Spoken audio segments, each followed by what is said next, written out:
Hello everyone guys, कैसे हैं आप लोग। उम्मीद करता हूं सब बढ़िया होंगे। सो गाइस, इन्वेस्टो प्राइड के एक ब्रांड न्यू वीडियो में आप लोगों का फिर से स्वागत है। एंड गाइस, आज के इस वीडियो में हम लोग बात करने वाले हैं दो स्मॉल कैप एंड दो मिड कैप कैटेगरी के फंड के बारे में। और गाइस, आपको अपने पोर्टफोलियो में इन चारों ही फंड्स को रखने हैं। इन चारों फंड के अलावा आपको अपने पोर्टफोलियो में कोई दूसरा, कोई तीसरा, कोई चौथा या फिर कोई पांचवा फंड रखने की जरूरत नहीं है। तो आपका पोर्टफोलियो सिर्फ 4 म्यूचुअल फंड का होगा, जिसमें से ये 2 मिड कैप कैटेगरी का फंड होगा और 2 स्मॉल कैप कैटेगरी का फंड होगा।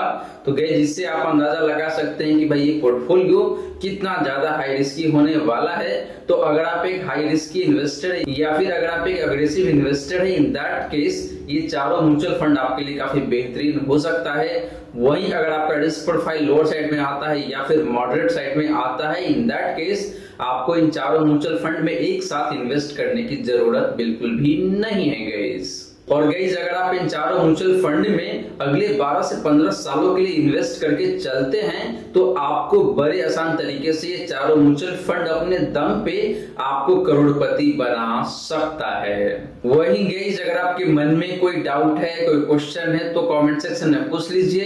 एंड गाइस, अगर आप चाहते हैं कि मैं आपका म्यूचुअल फंड पोर्टफोलियो रिव्यू करूं, देन आप अपना mutual fund portfolio comment section में मेंशन कर सकते हैं आने वाले वीडियो में, या फिर जो कल यानी कि संडे को जो मैं रिव्यू वीडियो लेके आता हूं उस वीडियो में आपका पोर्टफोलियो में जरूर से रिव्यू करके देने वाला हूं। इसके अलावा गाइस, आप सभी को ये बात जरूर पता होगा कि भाई आईटीआर फाइलिंग का जो सीजन है ऑलरेडी स्टार्ट हो चुका है। तो आप सैलरीड एम्प्लॉई है या फिर करते हैं बिजनेस या फिर आपका शेयर मार्केट से इनकम आता है और आपने अपना आईटीआर अभी तक फाइल नहीं किया हुआ है, देन दिए गए मोबाइल नंबर पे आप मुझे कांटेक्ट कर सकते हैं या फिर व्हाट्सएप भी कर सकते हैं। लेफ्ट साइड या फिर राइट साइड कहीं ना कहीं आपको नंबर दिखने को मिल जाएगा।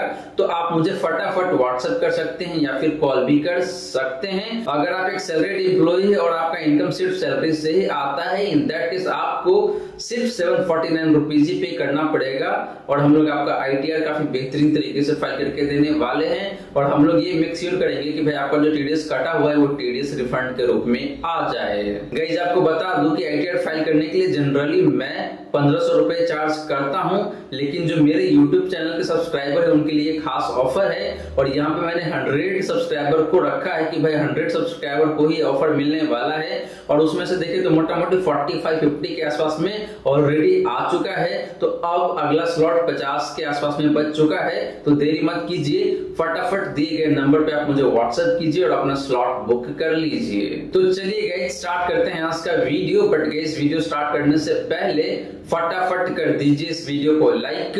एंड गाइस, आपने चैनल को अभी तक सब्सक्राइब नहीं किया हुआ है, देन प्लीज सब्सक्राइब कीजिए चैनल को। साथ के साथ गाइस, नोटिफिकेशन बेल ऑन करके ऑल पे क्लिक कर लीजिएगा, ताकि जब भी इस चैनल पे वीडियो लेके आऊंगा सारे ही वीडियो का नोटिफिकेशन आपको मिलता रहेगा। तो गाइस, जैसे मैंने आपको बताया कि भाई हम लोग आज के इस वीडियो में 2 mid cap and 2 small cap category के फंड के बारे में काफी डिटेल में बात करने वाले हैं। तो चलिए गाइस, सबसे पहले बात कर लेते हैं उन 2 मिड कैप कैटेगरी के फंड के बारे में, जो कि आपके लिए काफी बेहतरीन हो सकता है अगले 12 से 15 सालों के लिए। तो गाइस, सबसे पहले बात करें मिड कैप फंड्स का, तो यहाँ पे मैंने 2 मिड कैप कैटेगरी का फंड चूज करा हुआ है आप सभी के लिए। पहला फंड है आपका Quant mid cap fund and दूसरा फंड है गाइस आपके लिए यहाँ पे Motilal Oswal mid cap fund. And guys, इन दोनों फंड्स को मैं कंपेयर करने वाला हूँ बेंचमार्क इंडेक्स से। तो सबसे पहले बात कर लेते हैं लमसम रिटर्न का। तो लास्ट 1 ईयर में क्वांट मिड कैप फंड का जो रिटर्न है जो काफी शानदार दिखने को मिल जाता है और वो निकल के आता है यहाँ पे आपका 74.44% का। Motilal Oswal mid cap fund का लास्ट 1 ईयर का रिटर्न की बात करें गाइस तो निकल के आता है यहाँ पे आपका 52.5% का। एंड बात करें गाइस बेंचमार्क इंडेक्स का लास्ट 1 ईयर का रिटर्न का, तो निकल के आता है यहाँ पे आपका 55.1% का। तो गाइस, लास्ट 1 ईयर में Motilal Oswal mid cap fund का परफॉर्मेंस अपने बेंचमार्क इंडेक्स के कंपैरिजन में थोड़ा सा कम दिखने को मिल रहा है। इस फंड ने अपने बेंचमार्क इंडेक्स को मोटा मोटी 3% से या फिर कह लीजिए 2.5% से अंडर परफॉर्म परफॉर्म करा हुआ है, लेकिन जैसे ही आप बात करते हैं क्वांट मिड का फंड का, तो इसका परफॉर्मेंस लास्ट 1 ईयर में बेहद ही शानदार दिखने को मिल जाता है, मोटा मोटी 74.5% का। बात करी गई पिछले 3 सालों का रिटर्न का, तो क्वांट मिड का फंड का जो रिटर्न है पिछले 3 सालों का वो निकल के आता है यहाँ पे आपका 34.78% का। मोतीलाल ओसवाल मिड का फंड का पिछले 3 सालों का रिटर्न की बात करी गई तो निकल के आता है यहाँ पे आपका 36.68% का। बात करी गई बेंचमार्क इंडेक्स का पिछले 3 सालों का रिटर्न का, तो निकल के आता है यहाँ पे आपका 26.32% का। तो गई पिछले 3 सालों में इन दोनों ही मिड कैप फंड्स का रिटर्न अपने कैटेगरी एवरेज के कंपैरिजन में बेहद ही शानदार दिखने को मिल जाता है, एंड अपनी कैटेगरी एवरेज को काफी लंबे मार्जिन से बीट करा हुआ है इन दोनों मिड कैप फंड ने पिछले 3 सालों में। एंड अगर आप इन दोनों फंड को एक दूसरे से कंपैरिजन करते हैं, इन दैट केस यहाँ पे जो रिटर्न का डिफरेंस है वो बहुत कम दिखने को मिलता है, मोटा मोटी 2% के आसपास में। बात करी गई पिछले 5 सालों का रिटर्न का, तो क्वांट मिड कैप फंड का जो रिटर्न है पिछले 5 सालों का वो निकल के आता है यहाँ पे आपका 35.39% का। Motilal Oswal mid cap fund का पिछले 5 सालों का रिटर्न की बात करी गई तो निकल के आता है यहाँ पे आपका 28.69% का। एंड बात करी गई बेंचमार्क इंडेक्स का पिछले 5 सालों का रिटर्न का, तो निकल के आता है यहाँ पे आपका 26.24% का। तो गई पिछले 5 सालों में देखे तो यहाँ पे रिटर्न काफी शानदार दिखने को मिल जाता है, एंड दोनों ही फंड्स ने अगेन अपने बेंचमार्क इंडेक्स को काफी ठीक ठाक मार्जिन से बीट करा हुआ है। स्पेशली बात करें क्वांट मिड का फंड का, तो इसका रिटर्न पिछले 5 सालों में बेहद ही शानदार देखने को मिल जाता है, मोटा मोटी 35.5% का। तो गाइस ये रही बात आपका इन दोनों ही मिड कैप फंड्स का लमसम रिटर्न का। और गाइस यहाँ पे देखे तो ओवरऑल दोनों ही फंड्स का return across the time frame बेहद ही शानदार दिखने को मिल जाता है। हालांकि लास्ट 1 ईयर में Motilal Oswal mid cap fund का रिटर्न अपनी बेंचमार्क इंडेक्स के कंपैरिजन में थोड़ा सा कम जरूर दिखने को मिल रहा था। वहीं गाइस बात करें इन दोनों ही फंड्स का एसआईपी रिटर्न का, तो बात करते हैं लास्ट 1 ईयर का। तो लास्ट 1 ईयर में क्वांट मिड कैप फंड का जो रिटर्न है जो निकल के आता है यहाँ पे आपका 72.67% का। Motilal Oswal mid cap fund का लास्ट 1 ईयर का रिटर्न की बात करी गई तो निकल के आता है यहाँ पे आपका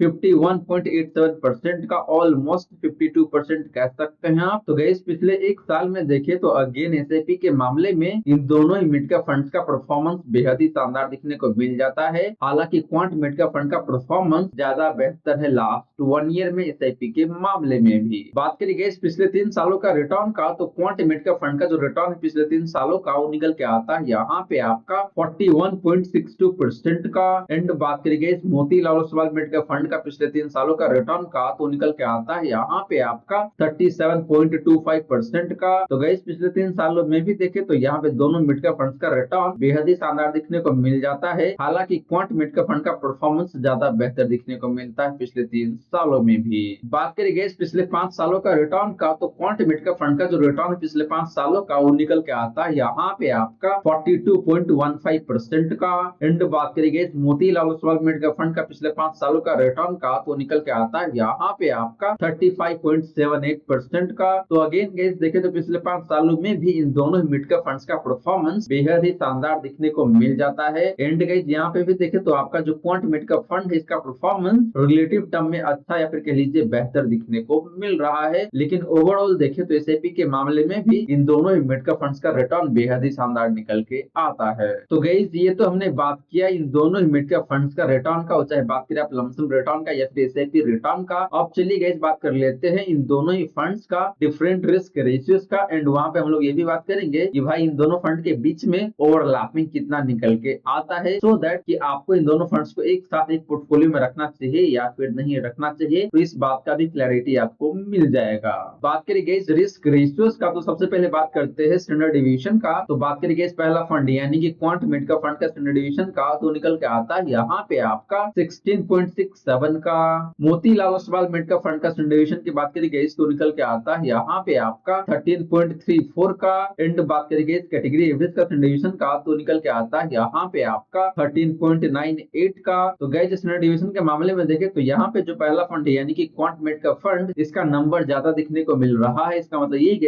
इस फंड का रिटर्न ज्यादा वोलेटाइल रहता है, और चाहे बात करें आप Motilal Oswal mid cap fund के कंपैरिजन में या फिर कैटेगरी एवरेज के कंपैरिजन में, तो इसका रिटर्न ओवरऑल देखें तो ज्यादा वोलेटाइल रहता है। वही बात करें Motilal Oswal mid cap fund का, तो इसका रिटर्न कम वोलेटाइल रहता है। तो यहाँ पे रिटर्न प्रिडिक्ट करना काफी आसान हो जाता है इन्वेस्टर के लिए कि भाई आगे चल के इस फंड का परफॉर्मेंस कैसा होने वाला है, या फिर परफॉर्मेंस का जो डिफरेंस हो कितने का होने वाला है। तो आपके लिए आसान हो जाता है प्रिडिक्ट करना कि भाई फ्यूचर में इसका परफॉर्मेंस कैसा होने वाला है। तो वोलेटिलिटी के एंगल से देखते हैं तो Motilal Oswal mid cap fund ज्यादा बेहतर दिखने को मिल रहा है। बात करी गई शार्प रेशियो का, तो क्वांट मिड कैप फंड का जो शार्प रेशियो है जो निकल के आता है यहाँ पे आपका 1.76 का। Motilal Oswal mid cap fund का शार्प रेशियो की बात करी गई तो निकल के आता है यहाँ पे आपका 2.13 का। एंड बात करी गई कैटेगरी एवरेज का शार्प रेशियो का, तो निकल के आता है यहाँ पे आपका 1.41 का। तो गई शार्प रेशियो के मामले में देखिए तो इन दोनों मिड कैप फंड्स का शार्प रेशियो काफी बेहतर दिखने को मिल रहा है अपनी कैटेगरी एवरेज के कंपैरिजन में। लेकिन बात करी गई यहाँ पे Motilal Oswal mid cap fund का शार्प रेशियो का, तो ये काफी शानदार दिखने को मिल रहा है। इसका मतलब यही है कि ये फंड अपने रिस्क के कंपैरिजन में आपको ज्यादा रिटर्न बना के देता है। सिमिलर सा कहानी है आपका क्वांट मिड कैप फंड का भी, लेकिन यहाँ पे ये नंबर थोड़ा सा कम दिखने को मिल रहा है Motilal Oswal mid cap fund के कंपैरिजन में। लेकिन ओवरऑल देखें तो दोनों फंड्स का शार्प रेशियो काफी बेहतरीन दिखने को मिल रहा है।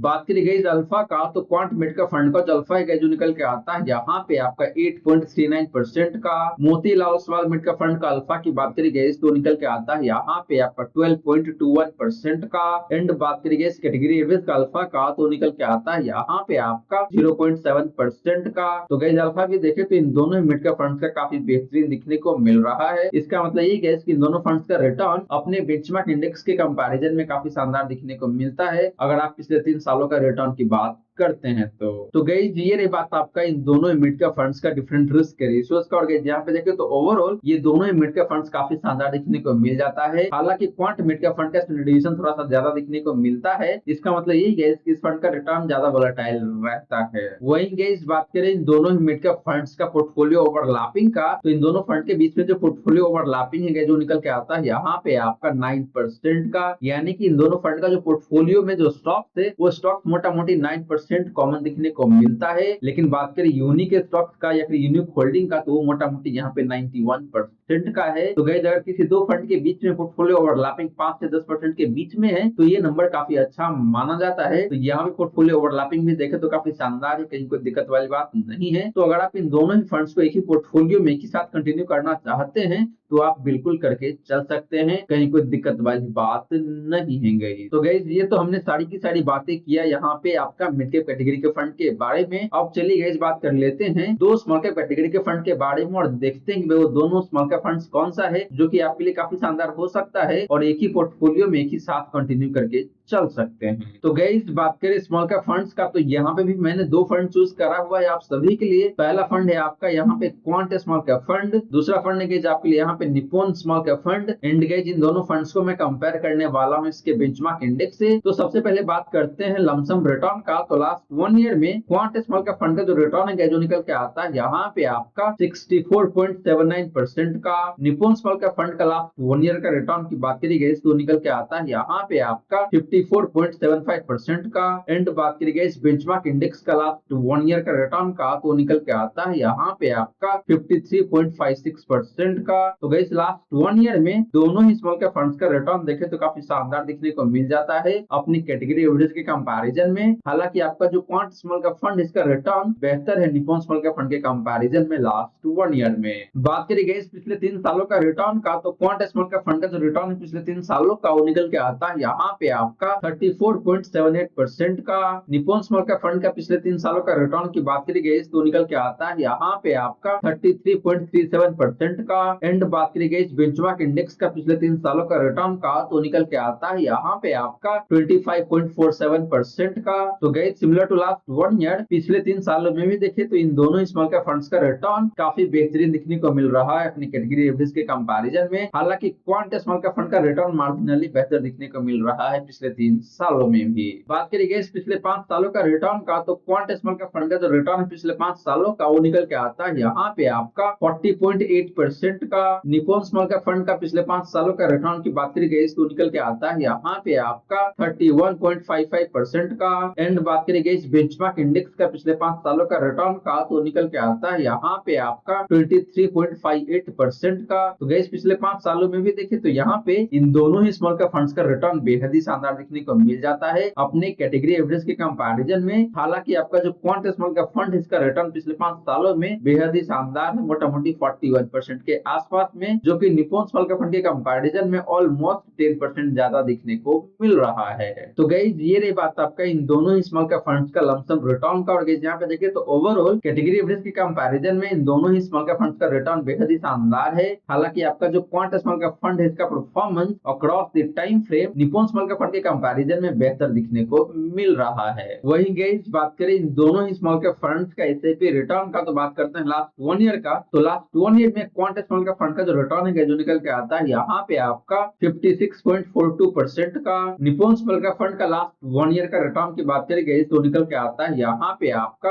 46.35% का। तो गाइस लास्ट 1 ईयर में एसआईपी के मामले में दोनों ही स्मॉल कैप फंड्स का रिटर्न काफी अच्छा दिखने को मिल रहा है। हालांकि क्वांट स्मॉल कैप फंड का रिटर्न काफी बेहतरीन है लास्ट 1 ईयर में एसआईपी के मामले में भी। बात करें गाइस पिछले 3 सालों का रिटर्न का, तो क्वांट स्मॉल कैप फंड का जो रिटर्न है पिछले 3 सालों का वो निकल के आता है यहाँ पे आपका 39.44% का। निप्पॉन स्मॉल कैप फंड का पिछले 3 सालों का रिटर्न की बात करें गाइस तो निकल के आता है यहाँ पे आपका 36.2% का। तो गाइस पिछले 3 सालों में भी देखिए तो इन दोनों ही स्मॉल कैप फंड्स का रिटर्न बेहद ही शानदार दिखने को मिल जाता है। स्पेशली बात करें guys quant small cap fund का, तो इसका रिटर्न मोटा मोटी 39.5% के आसपास में दिखने को मिल रहा है पिछले 3 सालों में भी। बात करें गाइस पिछले 5 सालों का रिटर्न का, तो क्वांट स्मॉल कैप फंड का जो रिटर्न है पिछले 5 सालों का वो निकल के आता है यहाँ पे आपका 49.24% का। निप्पॉन स्मॉल कैप फंड का पिछले 5 सालों का रिटर्न की बात करें गाइस तो निकल के आता है यहाँ पे आपका 39.73% का। तो गाइस पिछले 5 सालों में भी देखें तो यहाँ पे इन दोनों ही स्मॉल कैप फंड्स का रिटर्न अगेन काफी शानदार दिखने को मिल जाता है। स्पेशली बात करें guys quant small cap fund का, तो इसका रिटर्न यहाँ पे भी मोटा मोटी 50% के आसपास में दिखने को मिल रहा है। तो गाइस ओवरऑल देखें तो इन दोनों ही स्मॉल कैप फंड्स का रिटर्न बेहद ही शानदार है, वो चाहे बात करें आप लमसम रिटर्न का या फिर एसआईपी रिटर्न का। हालांकि आपका जो क्वांट स्मॉल कैप फंड है इसका रिटर्न रिलेटिव टर्म में ज्यादा बेहतर दिखने को मिलता है। अब चलिए गाइस बात कर लेते हैं इन दोनों ही स्मॉल कैप फंड्स का डिफरेंट रिस्क रेशियोज का एंड पोर्टफोलियो ओवरलैपिंग का भी, सो दैट आपको पता चल सके कि भाई अगर आपको इन दोनों फंड्स को एक साथ एक ही पोर्टफोलियो में रखना है तो क्या ये पॉसिबल होगा आपके लिए, या फिर ये डिसीजन लॉजिकल होगा आपके लिए या फिर नहीं होगा। तो इसके बारे में आपको बताने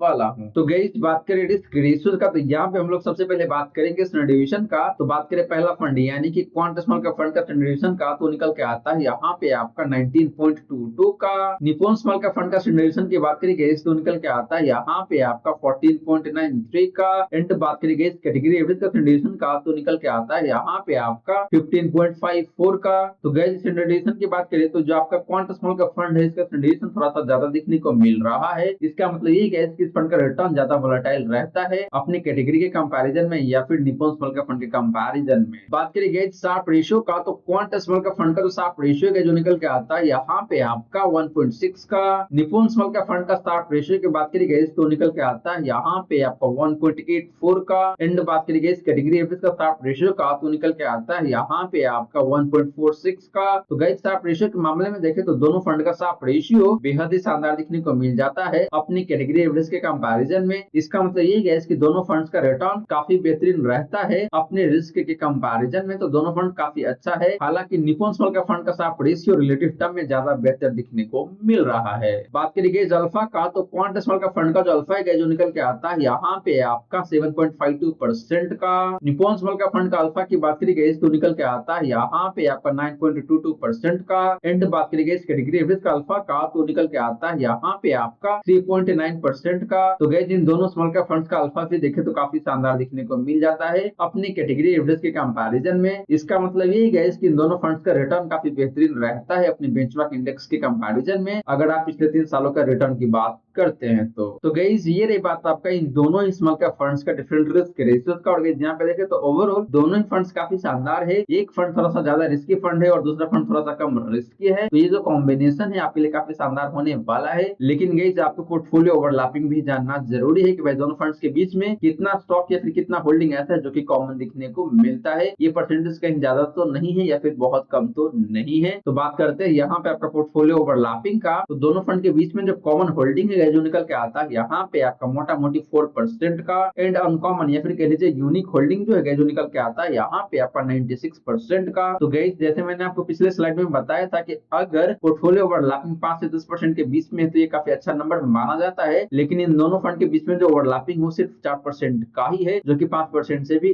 कम है। इसका मतलब यही गाइस कि दोनों फंड्स के बीच में ओवरलैपिंग जो है वो ना के बराबर है। जो होल्डिंग है ऑलमोस्ट यूनिक ही दिखने को मिलता है। तो आप इन दोनों फंड्स को एक साथ एक पोर्टफोलियो में बड़े आसान तरीके से कंटिन्यू करके चल सकते हैं। बिल्कुल यूनिक पोर्टफोलियो है, तो आपको डरने की जरूरत नहीं है। और गाइस इन दोनों फंड्स का जो कॉम्बिनेशन है काफी शानदार हो सकता है आपके लिए, क्योंकि एक फंड हाई रिस्की फंड है और दूसरा फंड थोड़ा सा कम रिस्की फंड है। और गाइस एक बात और मैं बता दूं आपको कि जो निप्पॉन स्मॉल कैप फंड है यहाँ पे सिर्फ और सिर्फ एसआईपी ही अलाउड है, लमसम अलाउड नहीं है। तो इस बात को भी आपको ध्यान में रखने की जरूरत है। तो गाइस ये रही सारी की सारी बातें जो हमने किया आज के इस वीडियो में। और गाइस यहाँ पे मैंने आपको मिड कैप कैटेगरी से दो फंड बताया है। पहला फंड है आपका क्वांट मिड कैप फंड, दूसरा फंड था गाइस आपके लिए Motilal Oswal mid cap fund. और गाइस इन दोनों फंड्स के बीच में जो पोर्टफोलियो ओवरलैपिंग हो सिर्फ 9% का ही दिखने को मिल रहा है। तो आप अपने पोर्टफोलियो में इन दोनों फंड्स को बड़े आसान तरीके से कैरी करके चल सकते हैं। यहाँ पे कॉमन स्टॉक बहुत कम दिखने को मिल रहा है या फिर कॉमन होल्डिंग बहुत कम दिखने को मिल रहा है। सिमिलर सा कहानी था आपका स्मॉल कैप कैटेगरी का, वहां पे भी हमने बात किया था